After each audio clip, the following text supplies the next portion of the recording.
Hey, what's going on, chess lovers? This is Maurice Bishop Chess. So y'all know my slogan: "Life is a game of chess."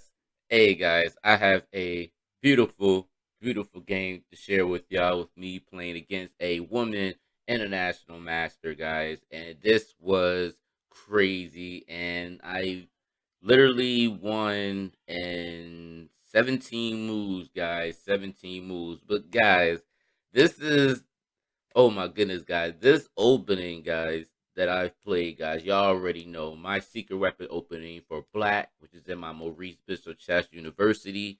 This is why I tell y'all, man, if y'all have it enrolled in, definitely enrolled in because, guys, I got some fire stuff to show you where you can actually dominate your opponents like crazy, guys. And this right here is probably going to be one of my top games of playing this opening in history literally, guys. So, without further ado, let's actually get into this game, guys. All right, guys. So, my opponent plays d4, e5, d captures e5, and then d6. She takes right. Bishop captures d6. So, obviously, guys, a lot of well, I can't say not a lot of strong players. A lot of strong players do play these characters because they feel as though that it's kind of theory. You know, if I win the pawn, then I'm not getting the pawn back and all that other craziness. Whatever.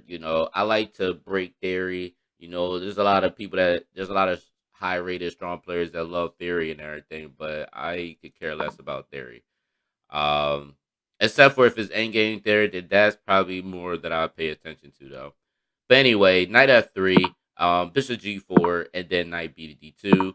I play queen e7. Obviously, guys, the engine wants me to go knight c6 or maybe knight f, but I don't do this. This is my opening. This is what I do. I'm not an engine. All right. G3 is played. I played knight c6.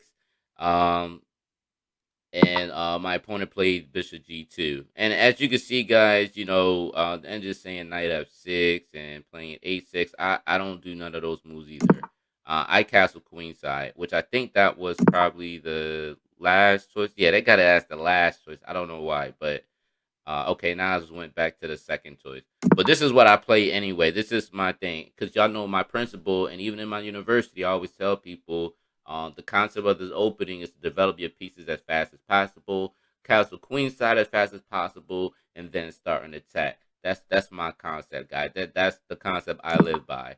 White castles king side, and I immediately go h5, guys. Literally. And guys, I'm telling you, this is what I love. This is what I love to do. I love to attack. I talk about this in my course, guys.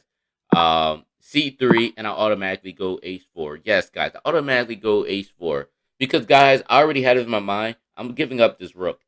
Either way, guys, because remember how guys I always talk about the H file. If you have that H file and everything, the H file is you can use that to your advantage. It becomes very strong and you could dominate your opponent. Because my system, all of y'all that read the My System book, by Aaron Nizovich, he talks about how important having those files, having those open files, you can really take advantage of that. And that's pretty much what I was doing. Um, my opponent goes queen a4 because, obviously attacking my light square bishop.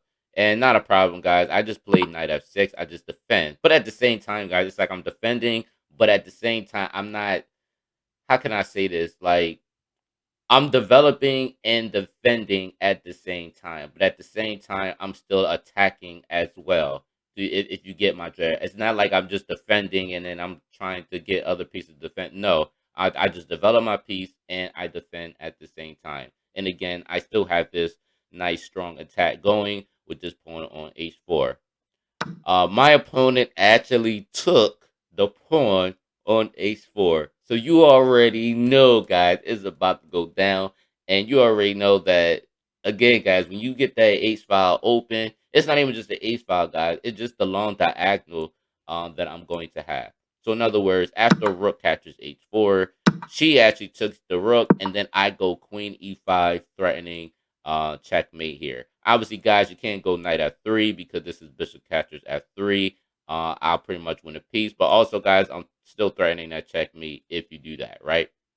Uh, So really, guys, the logical move, the only thing to really go, which is what she did, is she plays f4. I mean, a very very logical move, right? So I played bishop c5 check, guys, and literally, guys, and the problem with this because this knight is blocked, or the knight is not blocked, but the bishop on c1 is blocked by the knight on d2. So now this bishop can't even defend none of the dark squares. But now I have the diagonals and everything, and now the pawn structure is bad. But it's not. But I'm not even worried about the pawn structure, guys. I'm just talking about just trying to get some action in here and utilizing my pieces and stuff. But this is like literally like the oldest trick in the well. I can't really say the oldest trick in the book because people don't know about it and everything. And I'm telling you, this is my stuff, guys. This is what I do. All right, so bishop c5 check, king h1, and then queen catches e2. Now you're probably thinking I just took the pawn just to take the pawn. No, guys, I actually take the pawn because there is some crazy tactic that people's gonna automatically overlook. I'm telling you guys, it is freaking crazy, guys. This is what I'm talking about. Queen captures e2. Can anybody see the threat that I'm about to do right now after queen captures e2? Can anybody see this? Please, somebody let me know. Can somebody see what I'm about to do right now? If y'all need to pause the video, y'all can pause the video. Matter of fact, let me make this easier for y'all. My opponent's next move is knight b3, attacking my dark square bishop, right? So now I want y'all to really look at this position. I want you to really look at this. What do you see in this position? How can black win in this game? How can black win in this game? Black to move and win. If y'all need to pause the video, y'all can pause the video. All right, guys. So if y'all figure it out, congratulations. But if y'all haven't, that's okay. But let me show you how I analyze this position, guys. So when I look at this position, guys, I see that I have my dark square bishop right here, right? So as you see, I'm controlling the dark square. So you got to ask yourself the question, okay, where can the king move at? Obviously, the king can't move anywhere because of this dark square bishop, right? But also you have to be creative, and how I talk about it in my Maurice Chess University. I like to imagine like, okay, if this bishop was not here, like literally, if this light square bishop was not here, if my bishop was on f3, this would be pretty much checkmate. So let's say the rook is still here. So let's say the rook is still here, right? If this bishop was not here, again, I could go bishop f3 check, and if the rook takes, then queen captures f3 checkmate. Can y'all see that? You know what I mean? So I'm gonna break it down for y'all, so y'all can see a little bit clearer. Let's say let's say I go a6. I just want to show y'all something. So let's say bishop f3, right? So if this bishop was not here, right? I could go bishop catches f3 check, right? And then the bishop is still guarding this diagonal, right? So the only move that white can do is rook catches f3, right? All right, so now the queen catches f3 would be checkmate, right? Y'all get that? All right. So this is what I'm talking about when you look at stuff and you calculate things, right?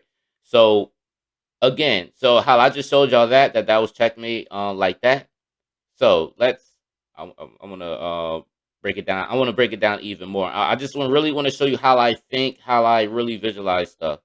So again, I always visualize if this bishop is not here, this bishop, if I put my bishop on f3, obviously I would check. If he takes queen catches f3, that would be checkmate, right? So that's how I think, all right? But the bishop is still here. But I want to show y'all something else.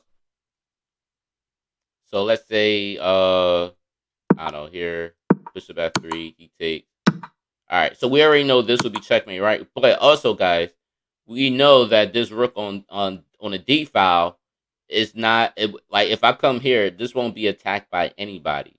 You know what I mean? So there's the queen is on this side. The knight is actually blocking the queen from getting this diagonal.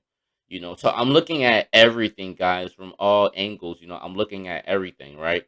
So as you can see, I have weaknesses in a white's king.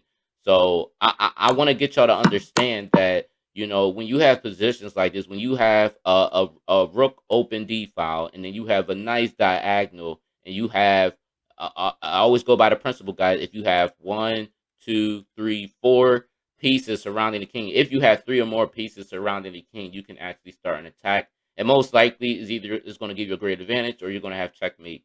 I always talk about this, guys, throughout my YouTube channel, guys. Y'all already know this. So again, I'm gonna say it again. If you have three or more pieces surrounding the white king, or just the king in general, you're gonna always have an attack, some type of tactics. You're gonna have a tactics that may involve checkmating the person, right? So again, I ask you, what can you find? How can black move and win? So as I just showed y'all, how I visualized everything. You know, that's pretty much how I came about. And then also, guys, if I had my rook on a d1, there will be no rook, attacking my rook there. So I visualized the whole thing. So the move that I play in this position is queen captures f1. I'm sorry, guys. Let me I gotta go all the way back. All right, so the move that I actually played in this position, guys, is queen captures f1 check. Again, guys, how I just told y'all, if this bishop wasn't here, I could checkmate on, bishop f3. But I also showed you that this rook, if it came down this end, it would be undefended because this knight or this queen is blocked by the knight on b3. So now he has like square weaknesses. So that's why I was just showing you that. So I was trying to help y'all, giving y'all clues to break it down to see if it'll help y'all out. But yeah, guys, this is what I did. Queen captures f1 check. Bishop captures f1. Notice, guys, the king still can't go to the square because his bishop is controlling this diagonal. And then obviously the only move that I played was bishop f3 check. And of course, guys, the only move that she can go is actually bishop g2, right? And then after that, rook d1, checkmate. So yeah, guys. So that's my shit. And honestly, guys, this is probably the last video I'm gonna show of y'all of my secret weapon opening for black. Because guys, I ain't trying to give all my secrets out. I ain't trying to give all my secrets out. You know what I mean? Simple as that. I'm just not gonna do that.